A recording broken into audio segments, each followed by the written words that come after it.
Ini yang lebih seru. Ya, Pak SBY bayar utang itu 1.840 triliun. Selama pemerintahnya 10 tahun itu bayar Ya, utang 1.800 triliun. 1.840 triliun. Oke. Pak Jokowi bayar 5.323 triliun. Wow. Nah, Hampir jadi 3 kali lipat. ya 3 kali lipat, 2,8 kali lipat. Maksud saya, Mas Budi, selalu kita terjebak dengan apa? Framing dengan hoax yang seperti itu yang dibuat orang-orang untuk membodohi masyarakat kita. Itu nggak baik. Karena negara ini tidak bisa diurus secara putus-putus kan. Iya, iya. Dari zaman Soekarno punya utang ke Soeharto, Soeharto ke selanjutnya lah sampai sekarang.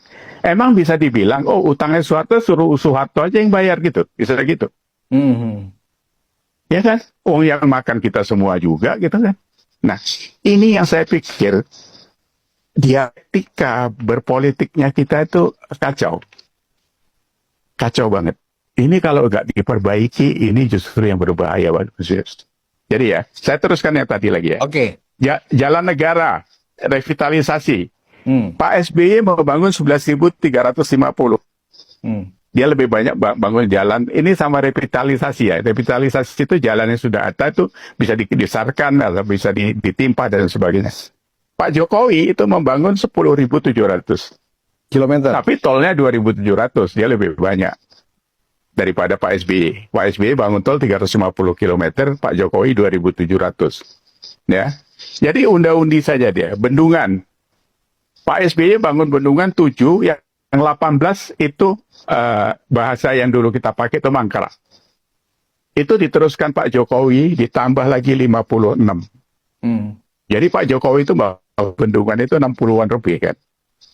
Jadi terus apa lagi? Bandara, revitalisasi 16, Pak Jokowi 15. Yang baru Pak SBY 39, Pak Jokowi 38. Berikutnya apa lagi? Yang tidak ada kaitannya dengan pembangunan langsung. Freeport. Berapa presiden membiarkan Freeport 9% sahamnya? Diambil Pak Jokowi, dibayar 60 triliun, uangnya Inalum kan? Kita ingat itu kan? Iya. Petral. Berapa presiden menikmati Petral? Kita nggak usah mengatakan mereka terima komisi. Tapi kenapa itu didiamkan? Kalau itu ada mafia minyak di sana. Januari 2015 dibubarkan nama Pak Jokowi. Ya kan? Saya waktu itu ingat kalau dia mau terima $1 aja. Satu hari $1 juta diterima. Berikutnya apa lagi? Sumur minyak. Blok Rokan Mahakam. Diambil Jokowi. Wilayah udara Singapura diambil bulan Maret 2024. Yang sudah tahu dari tahun 46 dikelola Singapura.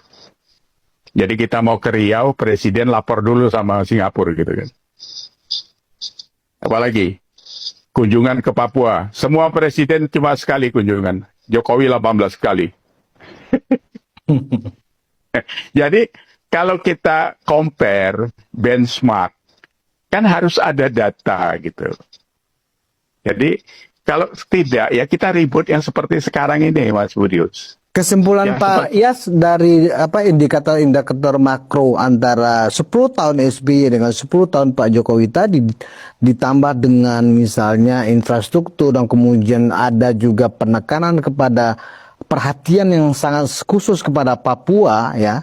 Itu apa yang Pak Iyas simpulkan dari angka-angka yang memang sudah muncul ini? Gini, Mas Budius, kita ini kan punya Pancasila. Ketuhanan yang Maha Esa, bebas beragama, berantakan. Kan gitu kan. Kita harus jujur loh. Minoritas itu nggak punya ruang gitu kan. Selalu diganggu. Ini soal ponpes sebentar aja udah ribut gitu kan. Yeah. Terus apa lagi? Yang lain-lain sampai keadilan sosial, pemerataan dan sebagainya itu kan tidak terjadi. Itu saya lihat cuma ada di Jokowi waktu itu. Ngapain dia sampai ke Papua 18 kali? Membangun Trans Papua 3.600 kilometer itu. Ya kan? Memotong subsidi BBM kita supaya bisa mensubsidi Papua. Itu kan sebuah pemikiran seorang negarawan. Nggak gampang itu. Kalau dia cuma mau duduk jadi presiden, untung rugi saja. Sudah dari kemarin-kemarin kaya dia itu kan. Jadi poinnya satu ya, kalau cari pemimpin ya memang kata Tan Malaka itu ya, memang harus dari rakyat yang pernah menjadi rakyat. Tidak bisa rakyat cuma artifisial saja kan gitu. Jokowi itu kan memang rakyat kan, karena hidupnya dari dulu dari pinggir kali Surakarta dan sebagainya. Jadi fokusnya itu pembangunannya itu terlepas di sana sini kurang banyak korupsi. Karena tidak bisa juga semuanya ditangani sama dia kan gitu. Ini negara besar bos. Dipegang sana. Jadi prioritas kerjanya yang mana begitu. Inilah hasil kerja dia kalau menurut saya.